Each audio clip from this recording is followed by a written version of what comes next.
அமெரிக்கால புதுசா H1B visa apply பண்ண போறீங்களாங்க. ரூல்ஸ் அண்ட் ரெகுலேஷன்லாம் எந்த மாதிரி 2026ல மாறியிருக்குன்னு தெரியுமாங்க? இல்லன்னா அமெரிக்கால நீங்க இருக்கிறீங்க. இப்ப உங்களோட H1B விசா எக்ஸ்டென்ஷன்ல இருக்குது அப்டின்னா, எந்த மாதிரி ப்ராசஸ் எல்லாமே அதுக்கு பண்ணணும். இதெல்லாம் விட ரொம்ப மெயினான ஒண்ணு என்னன்னு கேட்டீங்கன்னா, H1B விசால இப்ப எக்ஸ்டென்ஷன் பண்ணும்போது நெறைய பேருக்கு டிலே ஆகுதுன்னு சொல்றாங்க. அதாவது டிசம்பர்ல அப்ளை பண்ணவங்களுக்கே ஜூன், ஜூலைல தான் வருமாம். எக்ஸ்டென்ஷன் எதனால லேட் ஆகுது? அமெரிக்கால இந்த ஒரு வாரமும் பார்த்தீங்கன்னா, கடுமையான டெம்பரேச்சர். அது மட்டும் இல்லாம பயங்கரமா பனியோட சேர்ந்து ஸ்னோ விண்ட் அலர்ட்டும் குடுத்திருந்தாங்கங்க. நியூ இயர்க்கு முந்தின நாள் இங்க தாங்க நாங்க போயிருந்தோம். லஞ்சுக்கு பன்னீர் சப்பாத்தி, மிக்ஸ்டு வெஜ் குருமா தாங்க பண்ணியிருந்தேன். சப்பாத்தி சாஃப்ட்டா வரணும்னா என்ன பண்ணணும்? இந்த மாதிரி எல்லா கேள்விகளுக்கும் இந்த வீடியோல நான் டீட்டெயில்டா எக்ஸ்பிளைன் பண்ணியிருக்கேங்க. ஹாய்ங்க, எல்லாரும் எப்படி இருக்கீங்க? Welcome back to my journey. என்னோட சேனலை சப்ஸ்கிரைப் பண்ணி பார்க்குற அத்தனை நல்ல உள்ளங்களுக்கும் என்னோட கனிவார்ந்த நன்றிகள். என்னோட சேனல் இப்போ தான் நீங்கள் ஃபர்ஸ்ட்டாக பார்க்குறீங்க அப்படின்னா இந்த வீடியோ பாருங்கள். பிடிச்சிருந்தா மட்டுமே சப்ஸ்கிரைப் பண்ணுறதுக்கு கன்சிடர் பண்ணுங்க. அமெரிக்கா மிஷிகன் டெம்பரேச்சர் லாஸ்ட்டு ஒரு 2-3 நாளாகவே பயங்கரமாக போனதுங்க. எப்படி சொல்கிறது, எல்லாமே சேர்ந்து ஒரு கலவை அப்படிங்கிற மாதிரி தான். ஒரு நாள் நல்லா மழை பெஞ்சதுங்க. அதுக்கு முந்தின நாள் பார்த்தீங்கன்னா ஸ்னோ அள்ளி தெரிச்சு அப்படியே காற்று சேர்ந்த ஒரு விண்ட் வார்னிங் மாதிரியும் கொடுத்துருந்தாங்க. அதுக்கு அடுத்த நாள் பார்த்தீங்கன்னா அதாவது ஸ்னோ விழும்போது பயங்கரமாக காற்று சேர்த்து அடித்தனால ஸ்னோ விழுந்த தடமே தெரியாத மாதிரி தான் நெக்ஸ்ட் டே மார்னிங் பார்க்கும்போது இருந்தது. ஸோ அதுக்கு அடுத்த நாளே சடனாக மறுபடியும் ஸ்னோ இருந்த ஆரம்பி அப்படிங்கிற மாதிரி அள்ளி எரிஞ்சிருச்சு. இந்த மாதிரி ஒரு மிக்ஸ்டாக இருக்கிற ஒரு வாரம் தாங்க எங்களோட அமெரிக்கா மிஷின் வார கிளைமேட்னே சொல்லலாங்க. நல்லாவே ஃபர்ஸ்ட் டே மழை பெஞ்சது அப்படிங்கிறனால நான் வந்து கொஞ்சம் மரத்தெல்லாமே எடுத்து வெளியே வச்சுருந்தேன். இண்டோர் பிளான்ட் பார்த்திங்கன்னா வாழை மரமும் கருவேப்பிலை மரமும் இந்த இயர் எப்படியாவது வின்டரில் காப்பாற்றிடலாம். ஏன்னா அதுக்கப்புறம் சம்மரில் வந்து ஆட்டோமேட்டிக்காகவே வெயில் பட்டோன்னே கொஞ்சம் பிளான்ட் எல்லாமே நல்லாவே வளர ஆரம்பிச்சிடும். இந்த வின்டரில் எப்படி இண்டோரில் உங்களோட பிளான்ட்டை பாதுகாக்கிறீங்க அப்படின்னு கேட்டிங்கன்னா, நான் வந்து வீக்லி ஒன்ஸ் மட்டும்தாங்க தண்ணி ஊற்றுவேன். அந்த தண்ணியும் பார்த்திங்கன்னா நம்ம வீக்லி ஒன்ஸ் எப்படி இட்லி மாவு ஊற போட்டு ஆட்டுவோம், அந்த அன்னைக்கு மட்டும்தாங்க தண்ணியே மரத்துக்கு விடுவேன். கொஞ்சமாக விடுவேன் குட்டி கிளாஸில். தண்ணி மரத்தில் வந்து ஈரப்பதம் இருக்குதா மண்ணில் அப்படின்னு செக் பண்ணணும். செக் பண்ணிவிட்டு தான் நான் வந்து வீக்லி ஒன்ஸ் விடுவேங்க. அதுக்கப்புறம் பார்த்திங்கன்னா எவ்ரிடே லைட் வந்து பிளான் க்ரோ லைட்டுன்னு சொல்லிட்டு ஒரு அமேசானில் செக் பண்ணி நான் வாங்கினேங்க. ஸோ உங்களுக்கு வேணும்னா சொல்லுங்கள், நான் வந்து கமெண்ட் செக்ஷனில் அதோட லிங்க்கை உங்கள் கூட ஷேர் பண்ணிக்கிறேன். ஸோ அந்த க்ரோ லைட் வச்சு தான் நாங்கள் எவ்ரி டே பார்த்திங்கன்னா ஒரு 3 ஹவர்ஸ் போடுவோம். அதுக்கப்புறம் ஒரு 3 ஹவர்ஸ் வந்து ஆஃப் பண்ணிவிடுவேன். அப்புறம் 3 ஹவர்ஸ் போடுவேன். அதுக்கப்புறம் 3 ஹவர்ஸ் ஆஃப் பண்ணிடுவேன். இந்த மாதிரி ஒரு டியூரேஷனில் தான் அந்த லைட்டுமே போடணும். நம்ம கண்டினியூஸாக போட்டோன்னா அந்த பிளான்ட் கொஞ்சம் கருகிற மாதிரி ஒரு ஃபீல் இருக்குது. ஸோ அது மாதிரி தான் நான் இந்த இயர் ப்ரொடெக்ட் பண்ணிகிட்ருக்கேங்க. இது வரைக்கும் எனக்கு பிளான்ட் வந்து ஓகேவாக தான் இருக்குது. தெரில, ஃபெப்ரவரியில் வந்து ரொம்ப அதிகமாகவே ஸ்னோ விழும். டெம்பரேச்சர் இன்னும் டவுனாகவே போக ஆரம்பிக்கும். அப்போ டவுனாக போகும்போது நம்ம வீட்டில் வந்து ஹீட்ரு வந்து ரன் ஆகிக்கிட்டே இருக்கும். ஸோ அப்படி இருக்க பட்சத்தில் வந்து அந்த மாதிரி கண்டிஷன்ஸ்லையும் அந்த பிளான்ட்டு கொஞ்சம் கருகிற ஒரு ஃபீல் இருக்குது. இப்போ வரைக்கும் ஓகே. அவங்க கூட ஷேர் பண்ணியிருந்தா ஒரு மெயினான கண்டென்ட்டில் ஒன்று பார்த்தீங்கன்னா, எங்கள் வீட்டு சிங்க்கை வந்து அடைச்சது. இது வந்து கடந்த 6 மாதம் நியர்லி 5 மந்த்ஸ் இருக்கும்னு நினைக்கிறேங்க. 5 to 6 மந்த்ஸாகவே பார்த்தீங்கன்னா நாங்கள் வந்து ஒரு ஸ்டிக்கு வச்சு தான், புஷ் பம்பை வச்சு தான் நாங்கள் வந்து சிங்க்கை வந்து தண்ணி போக வச்சு ட்ரைன் அவுட் பண்ணி வாட்டரை அந்த மாதிரி பண்ணிகிட்ருக்கோம். எப்பயுமே காய்கறிகள்லாம் கட் பண்ணும்போது ஏதாவது ஒரு வேஸ்ட்டை போட்டுருவோம். அந்த மாதிரி சிங்க்குமே அடைச்சிக்குதுங்க. ஸோ இதுக்கு வந்து இந்த ப்ராடக்ட் வந்து ஒரு பெஸ்ட்டு சொல்யூஷனாகவே இருந்தது. வந்து லீசிங் ஆஃபீஸ், அதாவது அமெரிக்காவில் அப்பார்ட்மெண்ட்டில் ஏதாவது ஒரு ப்ராப்ளம் அப்படிங்கிறப்ப ஸோ மெயினாக லீசிங் ஆஃபீஸில் போய் கம்ப்ளைண்ட் பண்ணுவாங்க. ஏன்னா அவங்க தான் ஹெட்டு. அந்த அப்பார்ட்மெண்ட்டில் இருக்க எல்லாரோட ஹோம் கண்ட்ரோலும் அவங்கக்கிட்ட தான் இருக்கும். ஸோ ஏதாவது ஒரு கம்ப்ளைண்ட் நம்ம கொடுக்கும்போது மெயில் அனுப்பிட்டு ஒரு 1 வீக் வெயிட் பண்ணணுங்க. அந்த 1 வீக்குள்ளே வருவாங்க. எங்களுக்கு நியர்லி ஒரு 2 வீக்ஸ் கூட ஆனது. ஏன்னா 2 பேரும் ஒர்க் போகிறனால யாராவது ஒருத்தங்க இருந்தால் தான் அவங்க வந்து சரி பார்க்குறதுக்கு வருவாங்க. ஸோ அதனால நாங்கள் வந்துட்டு சாட்டர்டே சண்டே தான் இருப்போம். அன்றைக்கும் அவங்களால வர முடியாது. ஹஸ்பண்டும் மேக்ஸிமம் லீவ் போட முடியாதனால நாங்கள் கம்ப்ளைண்ட் கொடுத்து கடந்த 6 மாதமாக எங்களுக்கும் இதுக்கு ஒரு ஃபைனல் சொல்யூஷனே வரலைங்கிற மாதிரி கடைசியாக வந்து அந்த சிங்கோட கீழே இருக்கிற அந்த மெயின் மெஷினவே அவங்க சேஞ்ச் பண்ணிட்டாங்கங்க. ஏன்னா அந்த மெயின் மெஷின் வந்துட்டு எவ்ரி 2 இயர்ஸ் ஒன்ஸ் மாற்றணும். நான் அந்த வீட்டில் 4 இயர்ஸ் இருக்கோம். ஸோ அதனால கூட மேபி இருக்கலாம் அப்படின்னு சொல்லிட்டு அந்த ஃபுட் ஸ்டோரேஜோட மெஷினவே அவங்க சேஞ்ச் பண்ணிட்டாங்க. ஸோ இப்போ வந்து ஒர்க் ஆகுது ப்ராப்பராக. பட் இருந்தாலும் இந்த ப்ராப்ளம் திரும்ப வந்துடக்கூடாதுன்னு நாங்கள் அமேசானில் செக் பண்ணி இது எல்லாருக்குமே தெரிஞ்சிருக்கோம். பட் எங்களுக்கு இப்போ தான் தேவைப்படுது. அது எங்களோட கண்ணில் பட்டதுன்னே சொல்லணும்.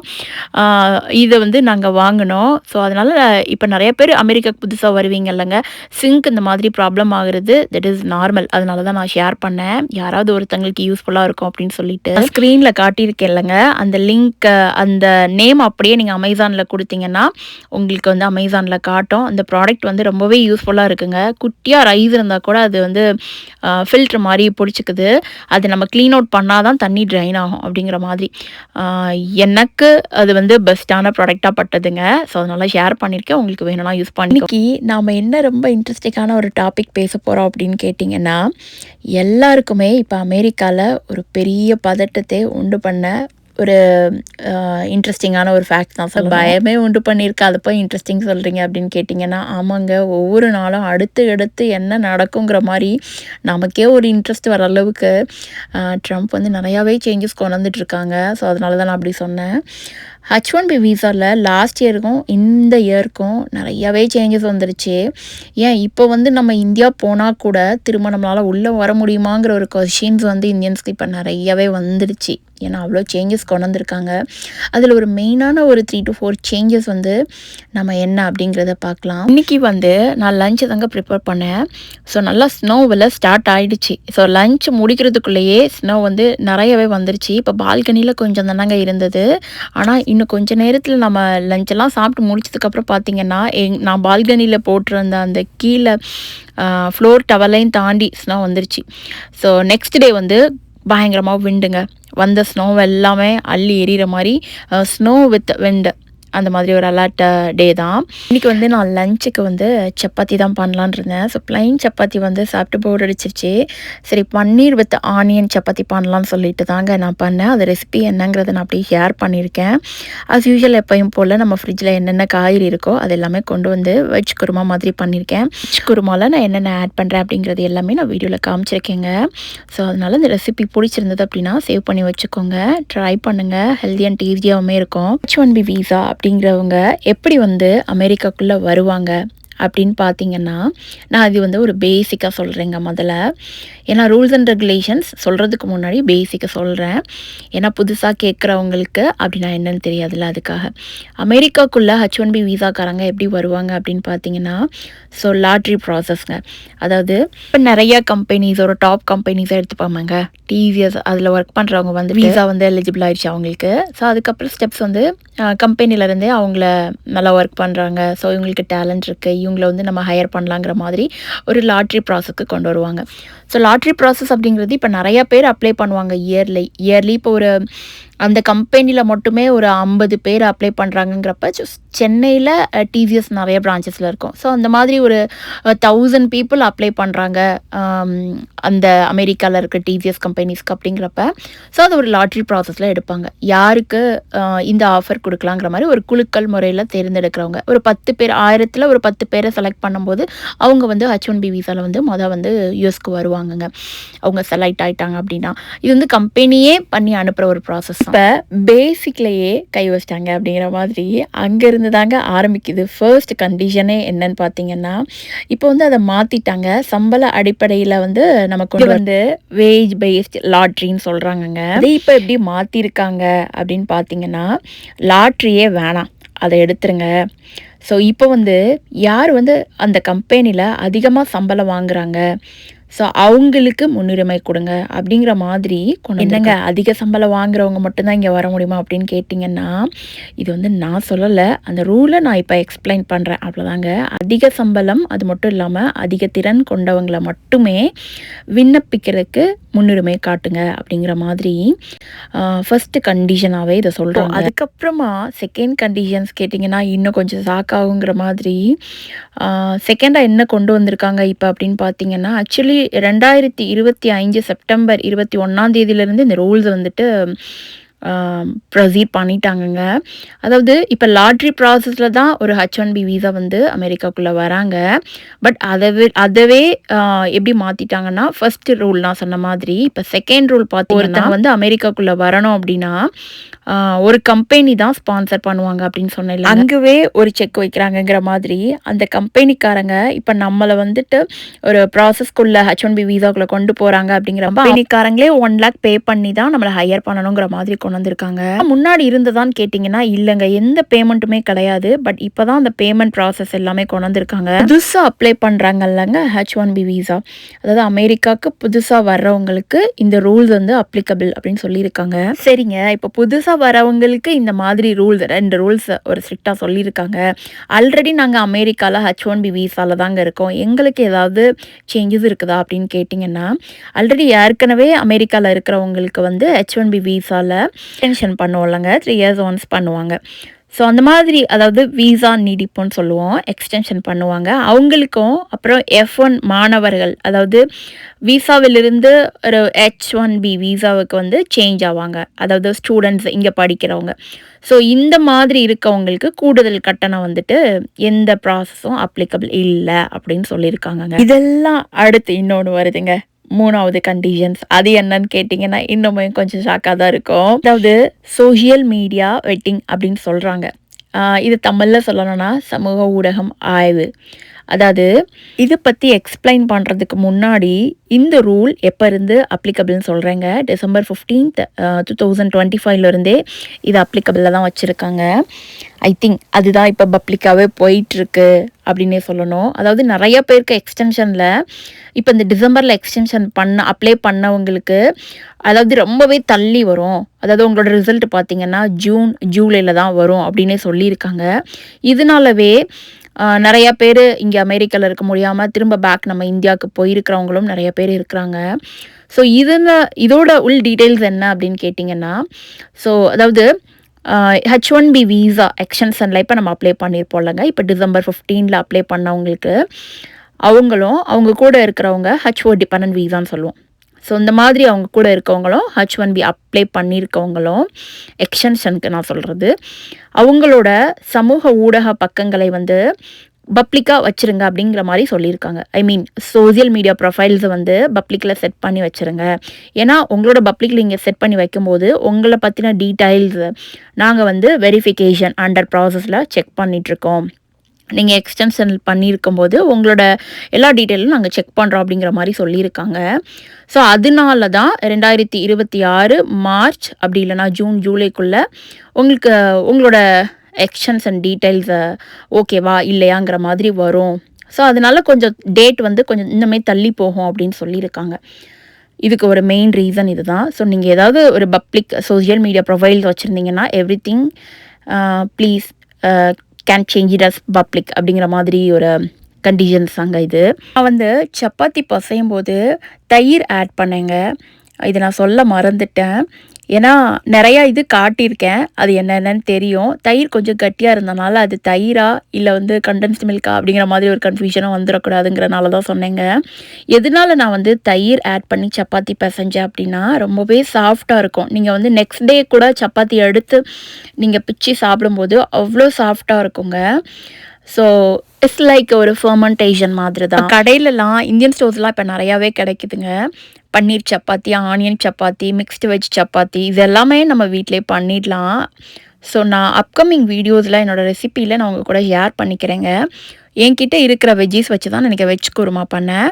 ரேடிஷ், அப்புறமா டர்னிப், அப்புறம் ப்ரொக்கோலி, க்ரீன் பீன்ஸ், கேரட் இதெல்லாமே போட்டிருக்கேங்க. உங்ககிட்ட என்ன வெஜ்ஜீஸ் இருக்கோ நீங்கள் அதை எடுத்துக்கலாம். நான் உருளைக்கிழங்கு மட்டும் அவாய்ட் பண்ணியிருக்கேங்க. இந்த குருமாவில் நீங்கள் என்ன வெஜ்ஜீஸ் போட்டிங்கனாலுமே சூப்பராக இருக்கும். ஏன்னா நம்ம அரைக்க போகிற மசாலாவோட ஹைலைட்டே அது ஒரு தனி டேஸ்ட்டுன்னு தான் சொல்லணும். இப்போ வந்து 4th கண்டிஷன்ஸ் என்ன அப்படின்னு கேட்டிங்கன்னா, நான் ஃபர்ஸ்ட்டு சொன்ன கண்டிஷன்ஸ் வந்துட்டு லாட்ரி பேஸ்டே எடுத்துட்டாங்க. அமௌண்ட்டை கட்டி தான் புதுசாக H1B வீசா வந்து அமெரிக்காக்குள்ளவே வர முடியும், முதல் முறையாக நீங்கள் அமெரிக்காவுக்கு வரீங்கிறப்ப. அதுக்கப்புறம் ஒரு சம்பள அடிப்படை இதெல்லாமே கொண்டு வந்திருக்காங்க, 2-3 கண்டிஷன்ஸ்லன்னு சொன்னேன். செகண்டாக நான் சொன்னது வந்து பார்த்திங்கன்னா, ஒரு கம்பெனி இப்போ உங்களை H1B வீசாவுக்கு வந்துட்டு ஹையர் பண்ணுறாங்கங்கிறப்ப அந்த அந்த கம்பெனிக்காரங்களே ஒரு ஆளுக்கு 1,00,000ங்கிற மாதிரி பே பண்ணணும்னு சொல்லியிருக்காங்க. 3வது கண்டிஷன்ஸ் வந்து இப்போ எதனால் வீசா எக்ஸ்டென்ஷனுக்கு வந்து டைம் டிலே ஆகுது. ஸோ H1B வீசா எல்லாருமே எக்ஸ்டென்ஷன் பண்ணும்போது இப்போ நிறையா பேருக்கு டிலே ஆகுது. அது வந்து உங்களோட சோஷியல் மீடியா வந்துட்டு செக் பண்ணுறாங்க அப்படிங்கிற ஒரு ப்ராசஸை வந்து சொல்லியிருக்காங்க டீட்டெயில்டு. ஸோ 4வதா இப்போ நம்ம பார்க்க போகிறது என்னன்னு பார்த்தீங்கன்னா ஸ்பெஷாலிட்டி ஆக்குபேஷன்ஸ். அதாவது இப்போ வந்து ஒருத்தங்க வந்துட்டு என்ன படிச்சிருக்காங்களோ அதுக்கு ரிலேட்டடாக மட்டுமே தான் அவங்க வந்துட்டு வீசா வந்து அவங்களுக்கு அப்ளிகபிள் ஆகும்னு சொல்லியிருக்காங்க. ஃபார் எக்ஸாம்பிள் இப்போ வந்து நீங்கள் கம்ப்யூட்டரை படிச்சிருக்கிறீங்க, பட் ஆனால் நீங்கள் பிஸ்னஸ் டிகிரி வச்சுருக்கிறீங்க.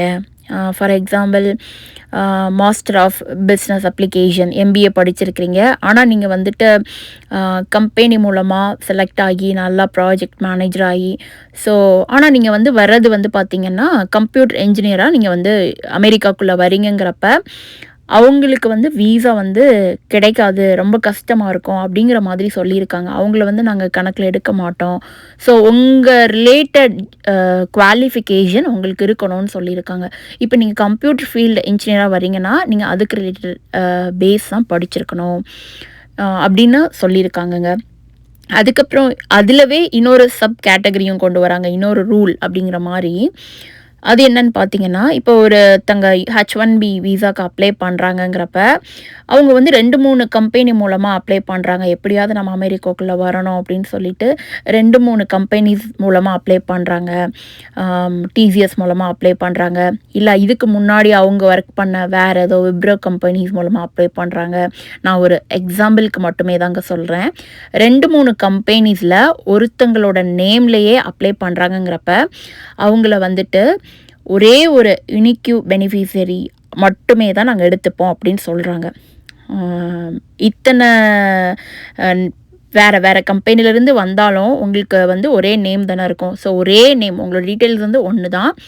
ஸோ அந்த ஒரு கேட்டகரியில் மட்டும்தான் எடுத்துப்போம் அப்படின்னு சொல்கிறாங்கங்க.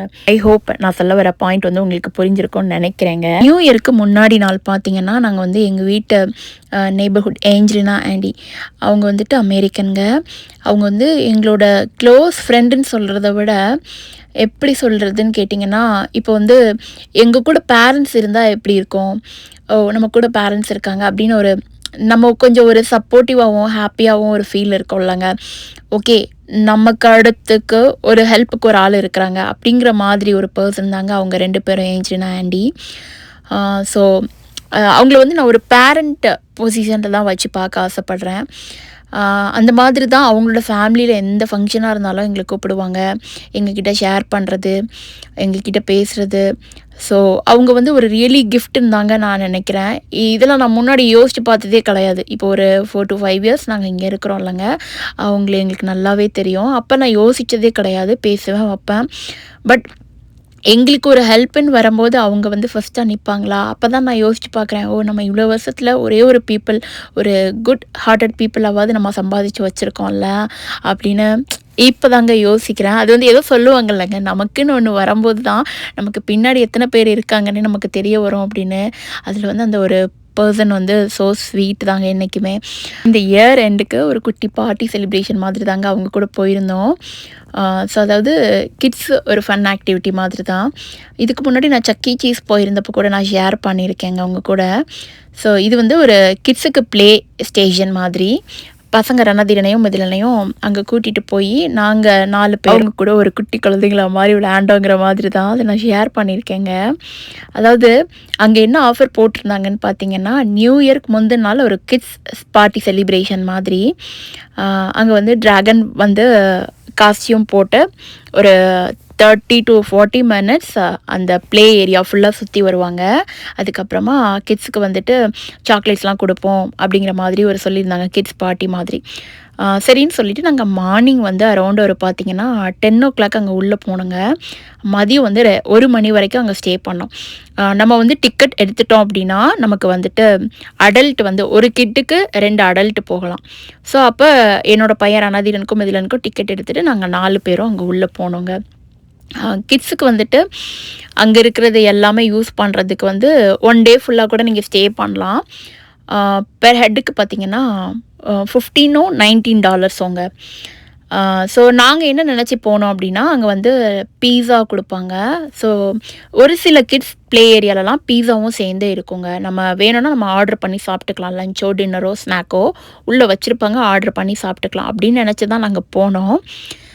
பட் கொஞ்சம் மாறி டிஃப்ரெண்ட்டாக இருந்தது. நம்ம ஒன்று நினைப்போம், அது ஒன்று நடக்குங்கிற மாதிரி ஒரு மைண்ட் செட்டில் தாங்க அன்றைக்கி இருந்தது. நான் சொல்கிறேன். இப்போ நம்ம விசா டீட்டெயில்ஸை பற்றி முடிச்சிடலாம். ஸ்னோ சொன்னேன் இல்லைங்க, நம்ம சாப்பிட்டு முடிச்சதுக்கப்புறம் பாருங்கள் எவ்வளோ ஸ்னோ வந்துருச்சுன்னு. அப்படியே அங்கே பால்கனியில் இருந்த அந்த கிளாத் மேலெலாம் வந்துருச்சு. காற்றும் சேர்ந்து ஸ்னோ ரொம்ப அதிகங்க. காற்றுனால ஸ்னோ விழுந்தது என்னமோ கம்மி தாங்கிற மாதிரி அவ்வளவும் அள்ளி தாங்க எரிஞ்சது. 2வது நாள் இன்னும் பயங்கரமாகவே இருந்தது. யாருமே வெளியே வரலங்க அன்னைக்கு. காரே எங்கேயுமே மூவ் ஆகலைங்கிற மாதிரி தான் இருந்தது. இது வந்து நியூ இயருக்கு முந்தின நாள். நான் சொன்னேன் இல்லைங்க, ப்ளே ஸ்டேஷன் கிட்ஸ் எம்பையர் அப்படிங்கிற ஒரு ப்ளே ஸ்டேஷன். எங்கள் வீட்டிலேருந்து கரெக்டாக 12 மினிட்ஸ்ங்க ட்ராவல் டைம். ஸோ 12 நிமிஷத்தில் நம்ம இங்கே வந்துடலாங்கிற மாதிரி மார்னிங்கே சாப்பிட்டு சீக்கிரமாக கிளம்பி வந்துட்டோம். இங்கே உள்ளே வந்தோடனே ஆண்டி ஏஞ்சினா அப்புறம் நான் என்னோடய ஹஸ்பண்ட் நாங்கள் 4 பேருமே பசங்களை வந்து ரணதீரனையும் மிதிலனையும் அந்த ப்ளே ஸ்டேஷனில் விட்டு கொஞ்சம் நேரம் பேசிகிட்டு இருந்தாங்க. அதுக்கப்புறமா தம்பி கூட சேர்ந்து நானும் கொஞ்சம் நேரம் உள்ளே போய் என்ன இருக்குன்னு எக்ஸ்ப்ளோர் பண்ணலாம் அப்படின்னு சொல்லிட்டு, இது வந்து ஒரு பெரிய ப்ளே ஸ்டேஷன் ஏரியா தாங்க. பசங்களை கொண்டு வந்துட்டோன்னா பசங்க வந்து உள்ளே அங்கே இங்கே ஓடி அடுத்தடுத்து என்னங்கிற மாதிரி ஒரு எக்ஸ்ப்ளோர் பண்ணுற ஒரு இடம் தான். அவங்களுக்கு நல்லாவே ஹாப்பியாக இருக்கும் இந்த பிளேஸில். அப்படி தான் என்னோடய பசங்களுக்கு இருந்தது. இந்த மாதிரி பில்டிங்ஸாக இருக்குல்லங்க, இதுக்குள்ளே என்ன இருக்குது அப்படின்னு நம்ம போய் லைட்டாக கேப்சர் பண்ணிடலாம் அப்படின்னு சொல்லிட்டு நானும் ஹஸ்பண்டும் போனோம். சூப்பராகவே இருந்ததுங்க. உள்ளே போயிட்டோம் அப்படின்னா அரௌண்ட் ஒரு 20 to 25 மினிட்ஸ் அடுத்தடுத்து என்னங்கிற மாதிரி ஒவ்வொன்றும் ஒவ்வொரு ஃபன் ஆக்டிவிட்டியாக இருந்தது. இந்த ஸ்லைடு பார்த்திங்கன்னா நம்மளுமே வரலாம். பசங்களோட நம்ம அடல்ட்டையும் உள்ளே விடுறாங்கல்ல, நம்மளும் வரலாம். நாங்கள் லஞ்ச் இருக்கோன்னு நினச்சி தாங்க இங்கே வந்தோம். அப்படியே சாப்பிட்டுட்டு பசங்களோட கொஞ்சம் நேரம் விளையாண்டுட்டு ஈவினிங் ஒரு 4 o'clock வரலான்னு சொல்லிட்டு. ஆனால் நாங்கள் வந்து பிரேக்ஃபாஸ்ட் சாப்பிட்டு வந்தனால தம்பிக்கு மதியம் 12:30க்கு பசிக்க ஆரம்பிச்சிருச்சு. அப்புறம் தான் நாங்கள் ரெகக்னைஸ் பண்ணோம் இங்கே வந்து பீஸா அந்த லஞ்சு டின்னர் பிரேக்ஃபாஸ்ட் எதுவுமே ஃபுட்டு நாட் அலவுட். வெளியேருந்து எடுத்துகிட்டு வரக்கூடாது, உள்ளேயுமே கிடையாது. அவங்க வந்து குட்டியாக கிட்ஸுக்கு ஒரு ஸ்நாக்ஸ் பாக்ஸ் மாதிரி வாங்கிக்கலாங்க. அதுக்கு ஒரு ஆஃபர் கொடுக்குறாங்க. நான் சொல்கிறேன் என்னென்னு உங்களுக்கு காட்டுறதுக்காகவே அடுத்தடுத்து உள்ளே என்ன இருந்ததுன்னு நானும் பசங்களோட போய் விளையாண்டேங்க. எனக்குமே ஒரு சூப்பர் அண்ட் ஹாப்பி எனர்ஜெட்டிக்காகவே இருந்தது. இப்போ நம்ம வீசா டீட்டெயில்டு H1B வீசா பற்றி பார்க்கும்போது இப்போ நிறையா பேருக்கு H1B வீசா எக்ஸ்டென்ஷன் பண்ணுவாங்கங்க. எங்களுக்குமே இருக்குது. அதில் நினச்சாலே ஒரு பயமும் இருக்குதுங்க. கோவிட் டைமில் நாங்கள் எக்ஸ்டென்ஷன் பண்ணும்போது எங்களுக்கு கேன்சல் ஆயிடுச்சு. அதுக்கப்புறம் ஃபர்ஸ்ட்டு 3 இயர்ஸ் எக்ஸ்டென்ஷன் பண்ணும்போது நான் ப்ரெக்னெண்ட்டாக இருந்தேன். அப்போயும் எங்களுக்கு நிறையா வீசா வந்து கேன்சல் ஆகிடுச்சு. ஸோ இந்த மாதிரி எங்களுக்கு 2 டைம்ஸ் அப்ளை பண்ணும்போதும் கேன்சல் ஆகிடுச்சு. ஸோ அந்த ஒரு பயமும் எங்களுக்கு இருந்துகிட்டே இருக்குது. தெரில, பார்க்கலாம். Just go with the flow, அவ்வளோதாங்க. வேறு எதுவுமே எனக்கு சொல்ல தோணலை. ஸோ இப்போ இந்த இயர் 2026 H1B வீசா எக்ஸ்டென்ஷனில் என்ன சேஞ்சஸ் கொண்டு வந்திருக்காங்க அப்படின்னு பார்த்தீங்கன்னா, இதுவாகவே H1B வீசா வந்து பார்த்தீங்கன்னா 3 இயர்ஸ் ஒன்ஸ் வந்து எக்ஸ்டென்ஷன் பண்ணணுங்க. 3 வருஷம் நீங்கள் அமெரிக்காவில் இருந்துட்டிங்கன்னா அடுத்த 3 வருஷம் வந்துட்டு எக்ஸ்டென்ஷன் அப்ளை பண்ணணும். இப்போ உள்ளே இருக்கிறவங்க பயப்படுறதுக்கு காரணமே இது ஒன்று தான். ஏன்னா எக்ஸ்டென்ஷன் வந்து எப்போ வந்து திரும்ப பேக் அந்த ஓகே ஆகி எங்களுக்கு வரும் அப்படின்னு சொல்லிட்டு, அப்போ ஓகே ஆகி வந்தால் தான் நாங்கள் இங்கே திரும்ப இருக்க முடியும் அமெரிக்காவில். ஸோ இந்த மாதிரி ஒரு 6 ஆண்டுகள் வரை வந்து அவங்க வந்து H1B வீசா வந்து எக்ஸ்டென்ஷன் பண்ணிகிட்டே இருப்பாங்க 3 இயர்ஸ் ஒன்ஸ். ஸோ அப்போ 6 ஆண்டுகளுக்கு அப்புறம் பார்த்திங்கன்னா ஃப்ரீயாக கொடுத்துருவாங்களா, இருந்துகிட்டே இருக்கலாமா இங்கே அமெரிக்காவில் அப்படின்னு கேட்டிங்கன்னா அதுக்கும் இல்லை நான் சொல்லுவேன். அதுக்கு ஒரு ரூல்ஸ் இருக்குது. எல்லாருக்குமே தெரியும், I-140 அப்படின்னு சொல்லிட்டு ஒரு ப்ராசஸ் இருக்குது. இல்லைன்னா PERM சொல்லுவாங்க, PERM. இந்த மாதிரி ப்ராசஸ் எல்லாமே லேட் ஆகுது. அப்படிங்கிறப்ப 6 ஆண்டுகளுக்கு பிறகு 1 அல்லது 3 காலத்திற்கு நீட்டிப்பு பெறலாம் அப்படிங்கிற மாதிரி சொல்லியிருக்காங்க. இது போக பார்த்திங்கன்னா 240 days ரூல்ஸ் அப்படின்னு ஒன்று சொல்லுவாங்க. அதாவது இப்போ நம்ம வீசா H1B வீசா அப்ளை எக்ஸ்டென்ஷனில் இருக்குது, அது வந்து நம்மளுக்கு அப்ரூவ் ஆகி வர லேட் ஆகுதுங்கிறப்ப நம்ம ஒரு 240 days ரூல்ஸில் வந்து நம்ம அமெரிக்காவில் இருக்கலாம். அதுக்கு டீட்டெயில்டு என்னன்னு கேட்டிங்கன்னா எல்லாருக்குமே தெரிஞ்சிருக்கும், நான் ரைட்டாக சொல்கிறேங்க. ஸோ இப்போ வந்து நீங்கள் எக்ஸ்டென்ஷன் H1B வீசா எக்ஸ்டென்ஷன் பண்ணுறீங்க, அது வந்து வரதுக்கு உங்களுக்கு லேட் ஆகிடுச்சுங்கிறப்ப ஸோ 240 days வரைக்கும் நீங்கள் வந்துட்டு அமெரிக்காவில் வேலை பண்ணலாங்க. இதுக்குள்ளே உங்களுக்கு வந்து எக்ஸ்டென்ஷன் அப்ரூவ் ஆகி வந்துடணும். சரிங்க. இப்ப 2026ல விசா எக்ஸ்டென்ஷன் அப்ளை பண்றவங்களுக்கு ஏதாவது ரூல்ஸ் கொண்டு வந்திருக்காங்களா? அத மட்டும் மெயினா சொல்லுங்க அப்படின்னு கேட்டீங்கன்னா, 2 3 சொல்றேங்க எனக்கு தெரிஞ்சத. ப்ரொசீஜர் வந்து பார்த்தீங்கன்னா, இப்போ வந்து நம்ம H1B விசா வந்து எக்ஸ்டென்ஷனுக்கு கொண்டு வராங்கிறப்ப, 6 மந்த்துக்கு முன்னாடியே அந்த ப்ராசஸ் எல்லாமே ஸ்டார்ட் பண்ணிடணும் அப்ளை பண்றதுக்கு. இதுல ஃபர்ஸ்ட்டு வந்து பார்த்தீங்கன்னா, LCAன்னு சொல்லுவாங்க. அதாவது லேபர் கண்டிஷன் அப்ளிகேஷன்ஸ். இத வந்து நீங்க உங்களோட கம்பெனிலே அவங்க கிட்ட சொன்னீங்கன்னா, உங்களுக்கு புதுசா ஒரு LCA ஃபார்ம் ரெடி பண்ணி உங்களுக்கு அப்ளை பண்ணி குடுப்பாங்க. செகண்டா எல்லாருக்கும் தெரிஞ்சது தாங்க. I-129 அப்படிங்கிற ஒரு ஃபார்ம் இருக்கும். அத வந்து நம்ம ஃபில் பண்ணி, அந்த ஃபார்ம வந்துட்டு ஃபினிஷ் பண்ணதுக்கப்புறமா USCISக்கு நம்ம வந்துட்டு சென்ட் பண்ணணும். இதுக்கு என்னென்ன டீட்டெயில்ஸ் ஆவணங்கள்லாம் தேவைப்படும் அப்ளை பண்ணுறதுக்கு அப்படின்னு கேட்டிங்கன்னா, உங்களோட அப்ரூவல் நோட்டீஸ் அதாவது I-797ஓட இப்போ இருக்கிற அந்த ஸ்டேட்டஸ் அப்ரூவல் நோட்டீஸ் வேணும். அதுக்கப்புறம் I-94 ஃபார்ம் டீட்டெயில்ஸ் வேணுங்க. உங்களோட பழைய பாஸ்போர்ட், அதுக்கப்புறம் பழைய விசா காப்பீஸ், ஜெராக்ஸ் இதெல்லாமே வேணும். இதுக்கப்புறம் பார்த்தீங்கன்னா, இப்போ ரீசெண்டாக இருக்கிற பே ஸ்டப்ஸ்ன்னு சொல்லுவாங்க. அதாவது ஊதிய ரசீதுகள். இப்போ நீங்கள் கரண்ட்டாக வாங்குற பே ஸ்டப்ஸோட டீட்டெயில்ஸ் எல்லாமே அட்டாச் பண்ணி சென்ட் பண்ணணும். இப்போ மெயினாக கொண்டு வந்திருக்கிறது என்னன்னு கேட்டிங்கன்னா, உங்களோட சோஷியல் மீடியா வந்து டீட்டெயில்டாக செக் பண்ணுவாங்கங்க. ஃபேஸ்புக், இன்ஸ்டாகிராம், யூடியூப் நீங்கள் என்னென்ன பப்ளிக் சோஷியல் மீடியாவில் இருக்கிறீங்களோ, நீங்கள் H1B விசாவில் இருந்தவங்களா இருந்தாலும் ஓகே, இல்லை H1Bயை டிபெண்ட் பண்ணி இருக்கிற அந்த டிபெண்ட் H1 விசாவாக இருந்தாலும் சரி, நீங்கள் H1 எக்ஸ்டென்ஷனுக்கு அப்ளை பண்ணாலே உங்களுக்கு இது வந்து கண்டிப்பாக அப்ளிகபிள் தான். இதுக்காக நான் யூடியூப் வச்சுருக்கணும், நீங்கள் யூடியூப் வச்சுருக்கிறீங்களா, அப்போ உங்களுக்கு ஏதாவது ப்ராப்ளம் வருமா அப்படி இப்படின்னு கேட்டிங்கன்னா, அதனாலவே பயந்து நான் யூடியூப்பை விட போகிறேன் அப்படிங்கிற மாதிரிலாம் சொன்னீங்கன்னா, நீங்கள் நல்லதே பண்ணுங்கங்க. நல்லதாக பண்ணுங்கள், நல்லதே பண்ணுங்கள். உங்களுக்கு அது சரின்னு பட்டதுன்னா மற்றவங்களுக்கு அது சரிதான். அவ்வளோதானங்க. நமக்கு ஒரு மேலே ஒரு மைண்ட் இருக்கும்ல, நீ பண்ணுறது தப்பு அப்படின்னு உங்களுக்கு எங்கேயாவது தோணுச்சு அப்படின்னா, that is gonna bad wrong அப்படின்னு தான் சொல்லுவேன். நீங்கள் நல்லது பண்ணுங்கள், தைரியமாக பண்ணுங்கள், அவ்வளோதாங்க. இதை பற்றின இன்னும் டீட்டெயில்ஸ் வந்து நம்ம அப்கமிங் வீடியோஸில் பேசலாங்க. அதை பற்றி இப்போ வந்து ஒரு பாயிண்ட் உங்களுக்கு வந்து ஒரு ஐடியா கிடச்சிருக்கும். H1B விசா எக்ஸ்டென்ஷன்னா என்னது, H1B விசாவில் ரூல்ஸ்லாம் எப்படி வந்து இந்த 2026ல் மாற்றிருக்காங்க, 2025ல் எந்த மாதிரி இருந்தது, என்னென்ன சேஞ்சஸ் கொஞ்சம் கொண்டு வந்திருக்காங்க. தட் இஸ் குட்டு தாங்க, நான் பேடுன்னெலாம் சொல்ல மாட்டேன். அவங்க கண்ட்ரி வந்து ஒரு ப்ரொடெக்ஷன், ஒரு வெல் க்ரோத் கண்ட்ரியில் வெல் க்ரோத் மட்டுமே இருக்கணும்னு நினச்சி எடுத்த முடிவு தான். I hope that's so. பொதுவாகவே ஒரு கண்ட்ரிக்கு போகிறோம் அப்படிங்கிறப்ப அந்த கண்ட்ரியில் இருக்கிற ரூல்ஸ் எல்லாமே நம்ம ஃபாலோ பண்ணி இருந்தால் தான் நம்ம வந்து அங்கே ஸ்டே பண்ண முடியும். அப்படி தானேங்க, லைக் ஃப்ளெக்சிபிள் தான் லைஃப் அப்படிங்கிற மாதிரி தான். நான் சொன்னேன் இல்லைங்க, சாப்பாடு வந்து வாங்கும்போது கிட்ஸுக்கு மீல் மாதிரி கொடுப்பாங்க குட்டியாக. அதில் பார்த்தீங்கன்னா ஒரு ஜூஸ் இருக்கும், அப்புறம் ஒரு பன் ஜாம் இருக்கும், அதுக்கப்புறமா பசங்களுக்கு ஒரு குக்கீஸ் மாதிரி இருக்குங்க. அதோடு சேர்த்து ஒரு கார்டு ஃப்ரீயாக கொடுப்பாங்கங்க. அந்த கார்டை வச்சு நம்ம வந்து இந்த மாதிரி கார்ஸ் அப்புறம் பைக்ஸ் இருந்தது, இதை வந்து நம்ம ரைட் பண்ணிக்கலாம். அந்த கார்டு பார்த்தீங்கன்னா ஒரு 10 மினிட்ஸ் ஆக்டிவில் இருக்கும். 10 மினிட்ஸ் இந்த பைக்கை வந்து நம்ம ரைட் பண்ணிக்கலாங்கிற மாதிரி.